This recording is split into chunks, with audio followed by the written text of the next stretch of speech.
After 4 years of living together, my girlfriend still hasn't taken on any household duties. Why did you wake me up 20 minutes before? She snapped while I'm drowning in her chaos. It's exhausting playing caretaker to an adult who refuses to grow up. Am I at my breaking point? Firstly, I apologize. This may ultimately turn out to be an incomprehensible rant, as my emotions are still quite raw. I have lived with my girlfriend for nearly 4 years now.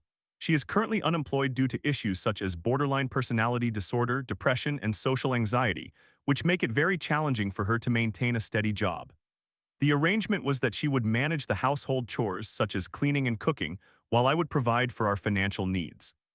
In reality, she has not thoroughly cleaned the apartment for years, and her cooking is at best 30% of what it should be, leaving many other responsibilities to fall on my shoulders. She often expresses her intention to clean, saying things like, "I should tidy this up," and I believe that on some level she genuinely wants to help. However, 3 years later, we still have a heap of disorganized trash and clutter. Occasionally, she makes cheerful promises like, "I can prepare your lunch for work every day," but her success rate is perhaps 20% in reality. While I could pressure her and remind her daily about these tasks, I genuinely dislike doing so, especially since any attempt to gently discuss these matters seems to sour her mood for the remainder of the day, not to mention the risk of her becoming angry. Therefore, it is a situation I would prefer to avoid. We live in Japan where neither of us is a native speaker. I am more fluent, so I often take time off work to accompany her to appointments, whether for the dentist, doctor, immigration, or almost any circumstance. This assistance is not solely due to language barriers, it is also because of her social anxiety, and I sincerely want to help her. I also end up managing all the paperwork, bills, and other administrative tasks. I genuinely do not mind supporting her if she followed through on the commitments she makes. In a way, taking care of her is not the end of the world, even if sometimes the dependency feels somewhat unhealthy. However, I struggle with my own motivational issues, which make it difficult for me to care for myself, so it becomes exhausting when she behaves in a petulant manner and makes the situation much more draining. It feels as though she resists being taken care of, requiring me to expend 3 times the energy to manage her needs. For instance, a few days ago, at her request, I took her to a nearby dermatologist. I wanted to arrive as soon as they opened so that I could get to work on time. While I was uncertain about how long the appointment might take, I was aware that we risked being late. I woke her up 20 minutes before we needed to leave, and her initial response was a sharply worded, "Why are you waking me up 20 minutes before we have to be somewhere that only takes 3 minutes to walk to?" Ultimately, she was 7 minutes late and never apologized for either her tardiness or her tone, and she becomes irritable if I attempt to encourage her to hurry. Additionally, I have to drag her to the dentist. I doubt I need to be present, but I believe she would not go alone. The reason I push her so hard to attend is that she neglects her dental hygiene. She had to have one decayed tooth extracted because she outright refuses to brush her teeth at all. She continues to claim she simply forgets, even though I have reminded her countless times. Nearly every day I tell her, "Okay, I am going to brush my teeth now." However, today was the latest breaking point. We had an appointment with a psychiatrist. We go to the same facility and at the same time, so it was not solely me allocating my time to take care of her. I am attending for attention deficit hyperactivity disorder while she is there for depression, anxiety, and related issues. In the morning, she experienced nausea and had not slept well. Many times, I find myself having to argue with her to get her to attend any appointment. Instead of discussing our plans on previous days when we agree on them, and I usually remind her several times, the conflict always arises 5 minutes before we need to leave the house when both of us are still tired and under time constraints. I don't think it is that important. I really do not want to go. I am not feeling well. This means that even when an appointment is critical, I have to push her hard to the point where it escalates into a conflict. Frequently, I have to give up and then go apologize to the doctors and reschedule. Even when I manage to get her to go, we have been late far too many times because of this. So all right, she was feeling poorly, that is understandable, it happens. But for her it occurs frequently for a variety of reasons. Particularly with the psychiatrist, they know us, so I have previously managed every detail for her. I went in alone, explained the situation to the doctor, provided some slight fabrications regarding her absence, and he simply continued her medication while I obtained the prescription. However, this time the doctor wanted to adjust her medication but insisted on her consent. I tried calling her multiple times, but she did not answer. This has bothered me for quite some time because there have been numerous instances when I have attempted to reach her without success. It becomes incredibly frustrating. There have been many situations where I worry about her well-being because of her unresponsiveness to phone calls or messages for hours on end. For example, recently while returning home from work, I stopped at a somewhat remote supermarket, which again should be her responsibility, but I was trying to be nice and make things easier for her, and tried to call her to check what we had in the fridge so I would not buy unnecessary items. Yet again, I received no answer. This pattern persists. 80% of the time I call her, I cannot reach her, even in emergencies, despite calling through various channels multiple times.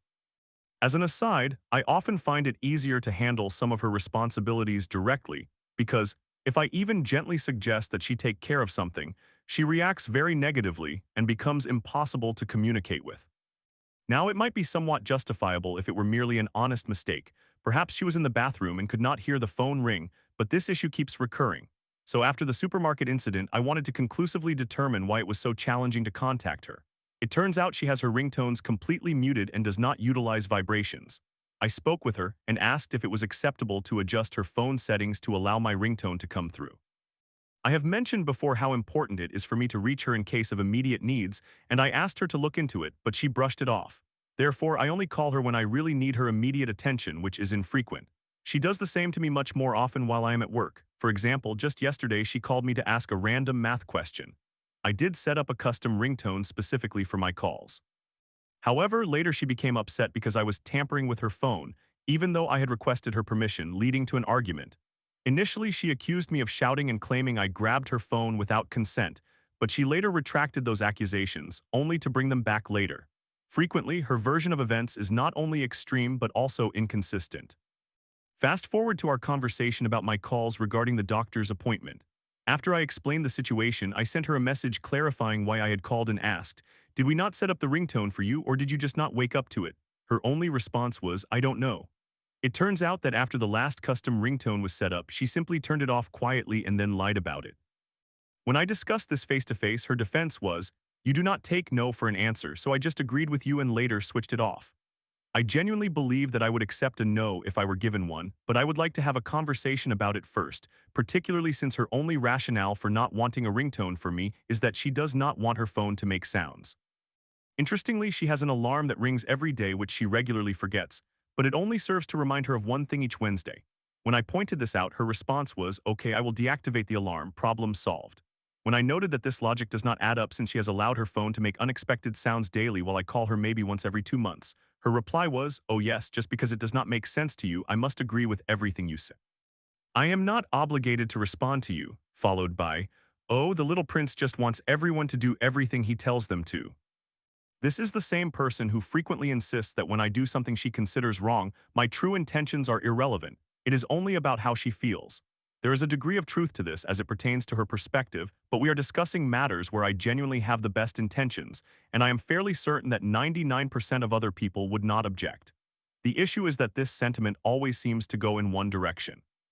When I mistakenly act poorly, she demands an apology. No, a simple apology is insufficient. Conversely, when I express my discomfort about something she does, either I have earned it, or her excuses are immediately contradictory and illogical or boil down to, "Well, I do not want to and you cannot make me." I am not perfect, but at least I genuinely attempt to discuss issues calmly and work toward finding mutually acceptable solutions rather than merely saying, "I do not want to." Certainly for the sake of brevity, I am omitting the positive aspects of our relationship and focusing on my perspective. For example, her childish side often manifests as an adorable approach filled with wonder and excitement, and her strong emotions bring both joy and challenges. Without delving too deeply into details, I recognize the risk that I might be portraying myself as a saint. However, I can address deeper inquiries and elaborate on the instances where I believe I have erred. Although these may seem like minor issues when viewed in isolation, they appear to be accumulating, hence my attempt to provide additional context regarding why I feel this way, and there is certainly much more. So I apologize if this turned out to be rather lengthy. Honestly, I do not hold high expectations for anyone responding. We have attempted couples therapy, and she has also been seeing both a psychiatrist and a therapist. Although some initial tensions have lessened, it seems that the fundamental issues remain largely unaddressed. Conditions have not significantly improved over the past couple of years. We have engaged in many serious discussions and come close to breaking up several times.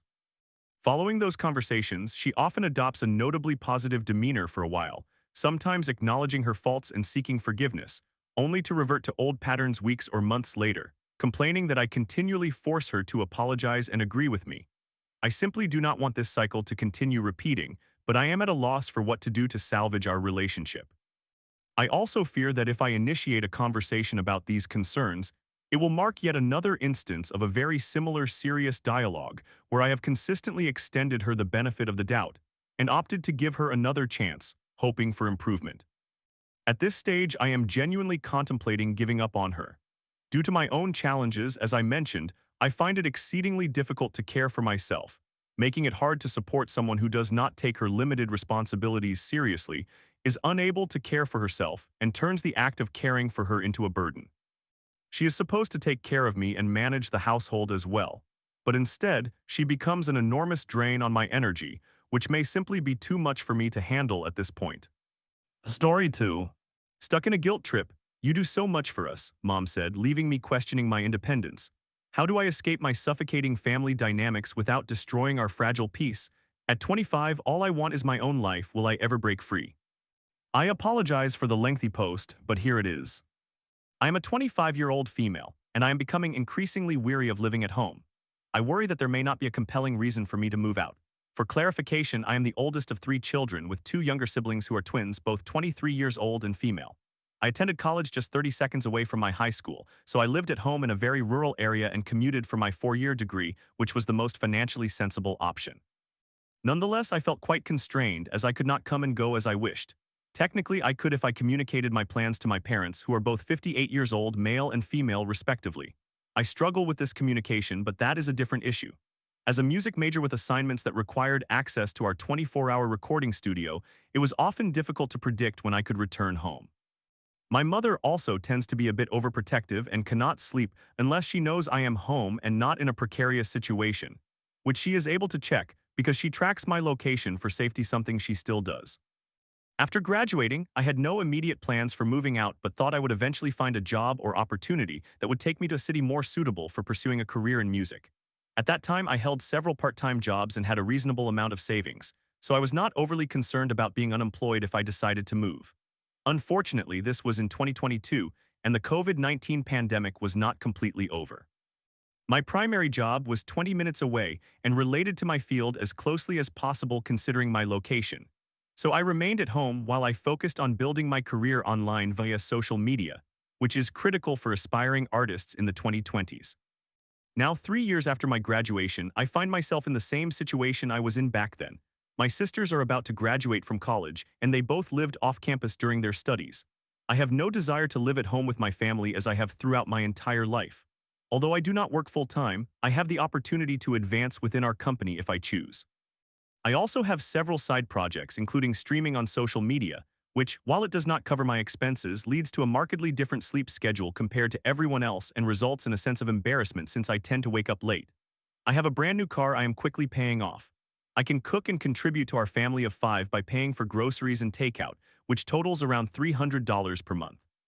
In fact, I even claim myself as a dependent on my taxes. While I have included a lot of details, the crux of the matter is that I am entirely independent in many respects, yet in reality, I am not. At this point, you might be thinking, this woman should just put on her big girl pants and move out already. Let me assure you, if I believed I could do so, I would have moved out yesterday. The challenge I face, I fear, is rooted in my relationship with my mother. To clarify, my family is extremely supportive of me and I feel the same toward them.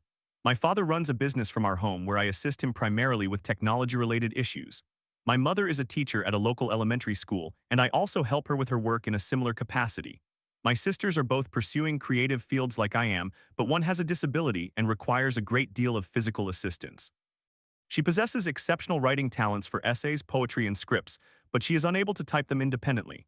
Thus, I have supported her throughout college as both her scribe and tutor.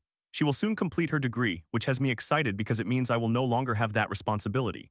While I love my sister dearly, I have my own life to lead and see her graduation as an ideal transition period for me to gain some independence. However, every time I have mentioned the possibility of moving out to my parents, I do not sense that they support that decision. I understand that in theory I do not require their permission, but the dynamics of our household suggest otherwise. My mother becomes quite passive-aggressive if things do not go her way and is an expert at guilt tripping. This behavior has led my sisters and me to often acquiesce to her wishes to avoid disrupting the atmosphere of our home for days on end. My plan is to gradually introduce the concept of me moving out to her. Ideally, I would like to relocate to a faraway place. Los Angeles is my dream. However, given the current state of the US economy, such a drastic move seems ill-advised. While it is undeniably cheaper to continue living at home, I am uncertain how much longer I can endure this situation. I digress. Today, during a conversation about my cousin, who is 26 years old and not particularly astute, my mother mentioned that she lives in an apartment and is a full-time student with her tuition and living expenses covered by her parents since she does not have a job. I expressed that I feel like a child for being fully capable of living independently, unlike my cousin. My mother replied, "Yes, but you do so much for us." To which I retorted, "Are you implying that I cannot leave?" She did not respond and instead changed the topic. This encounter unsettled me, and I am uncertain how to move forward. If I ignore it, I may find myself living with my parents until I am 30.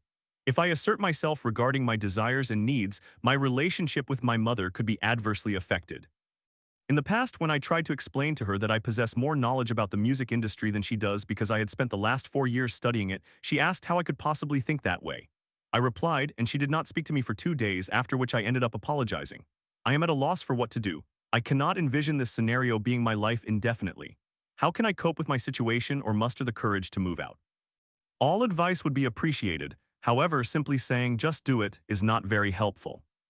In summary, I am a 25-year-old female who fears that my family has become too dependent on me, and I believe I will never feel free to leave my home without serious consequences.